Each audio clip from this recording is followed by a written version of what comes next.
सारी कंपेन ये हो रही है। और उन्होंने एक लड़के को पकड़ा है।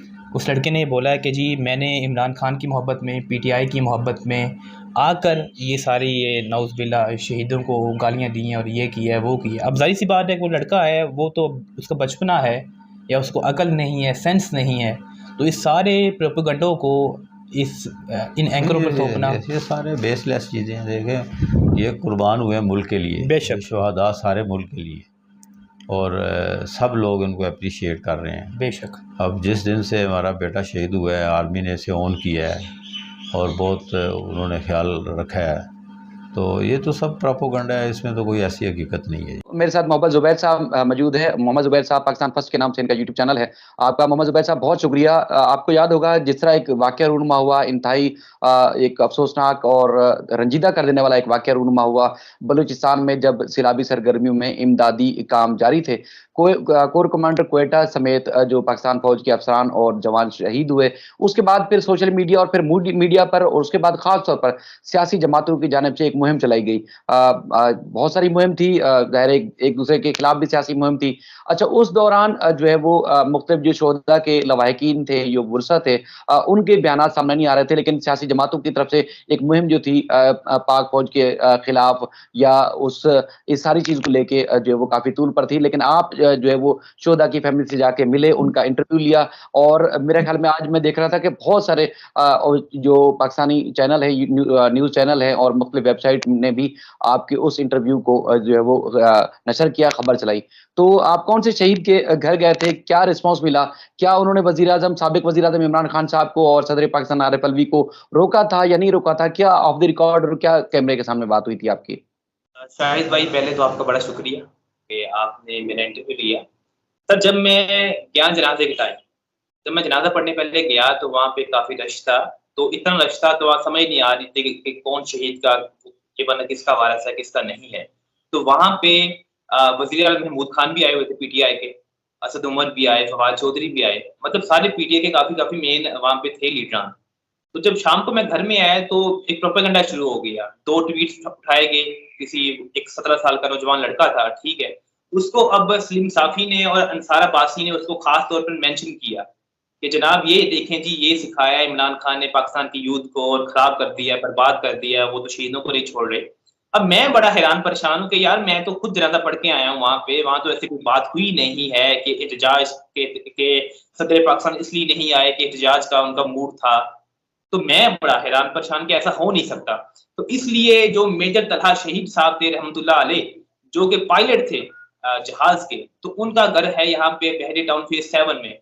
तो मैंने परसों उनसे राब्ता किया और कहा सर, एक तो मैं आपसे ताज़ियत करना चाह रहा हूँ और दूसरा बहुत बड़ा इश्यू बन चुका है और इस इश्यू में तकरीबन सारी सियासी जमातें इन्वॉल्व हो चुकी हैं, हर मीडिया में ये आ रहा है, तो ये बहुत बड़ा इश्यू बन चुका है। तो आपका जो फीडबैक लेना इस पे लाज़मी है, बल्कि फ़र्ज़ हो चुका है। तो मैं उनके घर गया, तो उन्होंने मुझे पहले बड़ा अच्छा उन्होंने इस्तकबाल किया और उन्होंने बताया कि अभी हम 5-6 दिन पहले हज करके वापस आए हैं। तो जब उनसे मैंने सवाल किया इंटरव्यू का, तो उन्होंने कहा कि हमें पता ही नहीं था कि वहाँ पे कौन आया है, कौन नहीं आया। और सेम वो मेरी बात, क्योंकि वहाँ पे रश इतना था, प्रोटोकॉल इतना था, सारे जनरल, सफ़ीर और बहुत ज़्यादा लोग मौजूद थे, तो समझ ही नहीं आ रही थी कौन बंदा किसके साथ है, कौन बंदा किसके पार्टी के साथ है। तो उन्होंने कहा कि हमारे ख्वाबो-ख़्याल में भी ये बात नहीं थी, जो बात फैलाई गई है। और बदकिस्मती की बात ये है कि डीजीआईएसपीआर इस बात में खुद इन्वॉल्व हो गए। वो बात जियो न्यूज़ पे लेके गए और डीजीआईएसपीआर ने जियो न्यूज़ वालों को लाइव भी कर दिया। अब आप सोच सकते हैं कि जब आप खुद शोहदा के खून को इस्तेमाल करेंगे, खुद इस बात को इस तरह एक्ज़ैजरेट करेंगे, तो क्या इमेज आएगा? यानी कि एक पूरी कैंपेन लॉन्च की गई सिर्फ पीटीआई के खिलाफ, उनको थोड़ी साइलेंट करने के खिलाफ, उनको थोड़ा सुर्खी देने के खिलाफ, सिर्फ ये भी पॉइंट छोड़ा नहीं गया। यानी कि और ऑफ द रिकॉर्ड वो बड़े परेशान थे और हैरान भी थे। उन्होंने ये भी कमेंट्स किए कि ऐसा होना नहीं चाहिए था। उन्होंने ऑफ द रिकॉर्ड ये भी कहा कि हम तो इमरान खान से मोहब्बत करते हैं। अच्छा, जी, तो उन्होंने ये ऑफ द रिकॉर्ड कहा कि जी। ये जो मामला था कि मतलब उनका ये कहना है कि वो किसी को नहीं रोकना चाहते थे, कौन आए कौन ना आए, क्योंकि शोहदा ज़ाहिर है खानदान तो बहुत ज़्यादा मुतासिर होता है, लेकिन सब जो है पूरा पाकिस्तान आपको पता है बड़ी रिस्पेक्ट करता है शोहदा की, और खुदा ना खास्ता बड़े इवेंट्स में बड़े बड़े जब हादसात होते हैं या कोई भी दहशतगर्दी के वाकयात में शहीद होते हैं, तो उनको तो आपको पता है कि पूरा एक तो पूरी कौम उनका जो दिल है खून का आंसू होता है, उसके बाद उनके पूरे खानदान की बड़ी रिस्पेक्ट करता है। तो उन इस रिस्पेक्ट के ऊपर उनका क्या कहना था? आखिर क्या ऐसी वजह क्या थी? बात उन्होंने कहा उठी है कहाँ कि से? ये हाइलाइट हुआ कहाँ से मामला? जी, सर उन्होंने ये कहा है कि यहाँ पे हमारे हमसाए भी हैं, वो मुख्तलिफ पार्टीज़ के लोग हैं, नून लीग के हैं, पीटीआई के हैं, वो हर पार्टियों ने अपनी पार्टी वाबस्तगी को साइडलाइन रखा और सबसे पहले हमारे साथ ताज़ियत करने आए हैं। यानी कि पाकिस्तान के हर गोशे से, हर जगह से हमें कॉल्स आई, हमें हमें बाहर से कॉल्स आई हैं लोगों की, कि हम ताज़ियत करते हैं। अब ज़ाहिर-सी बात है, तो पाकिस्तानी अवाम तो शोहदा से बड़ी मोहब्बत करती है, उनकी फैमिली से बड़ी मोहब्बत करती है। तो कल भी वहाँ पे उनके घर के बाहर फौज के ऑफिसर्स आ रहे थे, आम शहरी आ रहे थे उनसे ताज़ियत करने। लेकिन फिर भी ऐसा प्रोपेगेंडा किए जाना ये बड़ा अफ़सोसनाक है, और उन्होंने भी कहा कि ये प्रोपेगेंडा बड़ा अफ़सोसनाक है। ये उन्होंने बार-बार ये बात दोहराई है। ये ऐसा करना बड़ा अच्छा, अफ़सोसनाक है। जी, जी, जी, जी। आप जारी रखें, जारी रखें। जी, जी। क्या तो फरमा रहे थे? जब मैंने उनको वो ट्वीट्स दिखाए हैं कि इस तरह और इन लोगों ने काम किया है, तो वो बड़े हैरान हुए। तो उन्होंने कहा कि हमारा कोई दुश्मन भी आता है, ये बात उन्होंने ख़ास तौर पे बोली है। बल्कि एक इंटरव्यू में भी ये बात बोली कि अगर कोई हमारा दुश्मन भी हमारे घर ताज़ियत करने आता है, हम उसका भी इस्तकबाल करेंगे। मतलब ठीक है। उन्होंने इस लेवल पे अच्छा, आके बात की। आप जैसे इस्लामाबाद में हैं, तो सदर पाकिस्तान के ऑफ़िस से या इमरान खान साहब के ऑफ़िस से या उनके जो करीबी लोग हैं, उनसे भी यकीनी तौर पर आप लोगों की बात हुई होगी। मीडिया पे तो बहुत सारी चीज़ें ऐसी होती हैं जो वाविला मचाया जाता है या एक मुहिम जोई हो जाए तो वो चीज़ें आती हैं, लेकिन ऑफ द रिकॉर्ड तो बहुत सारी चीज़ें ऐसी होती हैं। तो पीटीआई के माइंड में क्या है कि ऐसा क्यों हुआ है? क्या सहाफ़ी ही इस चीज़ को खामख़ा हवा दे रहे थे? आपको पता है कि कुछ ना कुछ लोगों के तासुरात बाज़ दफ़ा नेगेटिव होते भी हैं। तो इसका मतलब ये तो नहीं है ना कि पूरी कौम ही इंशोदा के जो है खिलाफ़ हो गई या इंशोदा की जो कुर्बानी है उसको जो है वो मतलब वो नहीं तस्लीम करेगी, ऐसी क्या बात है आखिर? इतना वाविला क्यों मचाया गया? सर ऑफ द रिकॉर्ड हर बंदे ने लीडरान की यही बात थी। कल मुझे फवाद चौधरी साहब का ही फ़ोन आया। उन्होंने बड़ा मुझे एप्रिशिएट किया कि आपने बहुत बड़े प्रोपेगेंडे को ख़त्म किया है। तो ऑफ द रिकॉर्ड सारी यही बातें कर रहे हैं कि ये इस तमाम जो स्कैंडल है प्रोपेगेंडा के पीछे वही लोग हैं जो जिन्होंने इनको निकाला है, और जो वो हर दूसरे दिन इनके खिलाफ प्रोपेगेंडा नया शुरू कर देते हैं। तो उन अब ज़ाहिर-सी बात है, और शहबाज़ गिल ने भी आज भी टीवी पे कहा और कल भी कहा और हमें भी ये कहा कि सलीम साफ़ी से ट्वीट करवाया गया एक फलाँ अफ़सर की जानिब से। मतलब कुछ लोग हैं। सलीम सलीम जी, जी। सलीम साफ़ी तो बड़े मुहज़्ज़िब साफ़ी, हम तो जब शुरू में पढ़ते थे तो उस वक़्त हम तो बड़ी इनकी रिस्पेक्ट करते थे कि अंसार अब्बासी साहब की, सलीम साफ़ी साहब की बड़े नाम थे, तो क्या हो गया इनको आखिर? सर ये मुझे लगता है कि ये खुद मजबूर है। मुझे ये लगता है कि मजबूर हैं, ये किसी के हाथों, तो इनसे काम लिए जा रहे हैं। कभी किसी चैनल के लोगों को इस्तेमाल किया जाता रहा, कभी किसी चैनल के लोगों को इस्तेमाल किया जाता रहा।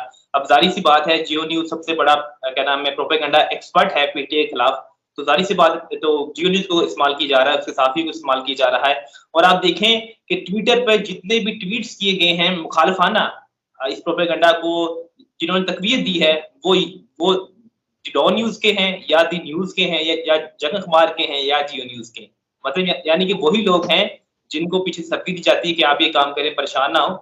तो लेकिन शोधा की फैमिली को जब सारा मैंने बताया, सारा तफ़सील बात हुई तकरीबन डेढ़ 2 घंटा, तो वो बड़े मायूस हुए कि हमारे ही लोग हमारे ही खिलाफ हमारे ही खून को बेच रहे हैं। मतलब उन्होंने कहा कि इस टाइम तो बाज़ आ जाएँ ना, इस टाइम तो बाज़ आ जाएँ। शहीद हो गए हैं, 6 अफ़सरान शहीद हो गए हैं, तो इस टाइम भी आप सियासत करने से बाज़ नहीं आते। इस टाइम भी आप इस बात से कुछ ना कुछ चीज़ निकाल रहे हैं। अच्छा, उसमें एक तो ये चीज़ हो गई, ज़ाहिर है ये मीडिया का जो है आपको पता है जिस तरह आप खुद भी बता रहे थे, मेरा ये सवाल आखिरी होता कि डीजीआईएसपीआर या उनका इदारा पाक फ़ौज, जियो के खिलाफ आपको पता है कि क्या-क्या चीज़ें नहीं होती रहीं। आप, हम सब, बहुत सारे लोग या पूरी कौम क्यों समझती है कि जियो जो नेगेटिव काम करता है, पाकिस्तान के खिलाफ काम करता है। तो बिलाखिर पीटीआई के खिलाफ जो है वो जियो पर जाके या जियो के इस्तेमाल करने की नौबत अब क्यों आ रही है? आखिर क्या ऐसी वजह है? क्या क्या कुछ हो रहा है? अब मुझे समझ ये नहीं आ रही कि वो एक बड़ी मशहूर क्या नाम है कहावत है कि अगर बात यहाँ तक पहुँच आ गई है ना, तो आप इससे बेहतर है सुलह कर लें, ठीक है? तो अब ये उनका लेवल जियो तक आ गया। अब हर बंदे को पता है कि जियो ने DGISI को और लाइव कहा था और 14 घंटे खबरें चलती रही हैं कि DGISI ने हमला करवाया हवन मीर पे और जियो ने ऐसे ऐसे भंड मारे हैं, कह लेंगे ऐसी ऐसी खतरनाक खबरें चलाई हैं फौज के खिलाफ, ISA के खिलाफ, लेकिन फिर भी मजबूरन है उनको। सर मजबूरी उनको ये है कि जो उनके हामी चैनल थे ना पहले वाले, उन सब ने हाथ खड़े कर दिए हैं कि भाईजान हम जो आपका मौजूदा बयानिया है ना, हम उसकी ताब नहीं ला सकते, हम उसका वजन नहीं उठा सकते। आपने पहले हमें पढ़ाया, 3-4 साल हमें पढ़ाते रहे कि भाई ये चोर है, ये करप्ट है, ये माफिया है, इसने लूटमार की है, और अब आप कहते हैं कि हमको बड़ा अच्छा साबित करें। तो ये अच्छा साबित करने वाला काम सिर्फ जियो न्यूज कर सकता है, तो इसलिए उसको इस्तेमाल किया गया। अच्छा, किसी और शोधा की फैमिली से मुलाकात हुई हो, बात हुई हो, उनका क्या मौक़िफ़ है इस सारे मामले को लेके? और सदर पाकिस्तान के ऑफिस से देना चाहा है, लेकिन मसला ये है कि जब वो वीडियो वायरल हुई तो ISP की जानिब से उनको कॉल्स आना शुरू हो गई। आप हिसाब लगा अच्छा। जी, शोधा को ISPR की जानिब से उनके घर वालों को कॉल आना शुरू हो गई कि क्या किया है, उनको बोलने उनकी कॉल मुझे आना शुरू होगी कि भाई इसको डिलीट करवा दें, इसको इंटरव्यू को डिलीट कर दें। मैंने कहा अब तो वो निकल गया है, अब कैसे डिलीट हो सकता है? और दूसरा मैंने उनको बोला कि भाई आपने इसमें कोई गलत बात नहीं की, आपने किसी जमात का नाम भी लिया, आपने बस सिंपल बात की है कि ये प्रोपेगेंडा है, हमें इसके बारे में पता नहीं, तो परेशान होने वाली बात कोई नहीं है। तो इस वजह से अगर मैं किसी को भी फोन करता हूँ तो मेरा फोन पिक ही नहीं करते कि भाईजान आप तो वही बंदे हैं जिसने हमारा ना, तो जाहिर सी बात है उनका मसला है, शोधा है। तो मेजर तलहा के वालिद ने मुझे ये बात कही कि हमारा मसला नहीं है, मेजर शहीद के 2 छोटे-छोटे बच्चे हैं, उनका मसला है। इदारे की तरफ से हमें बार-बार थ्रेट्स आती है, कॉल्स आ रही हैं कि आप क्या किए हैं, आपने कौन-सा काम कर दिया है। तो बस यही मसला है।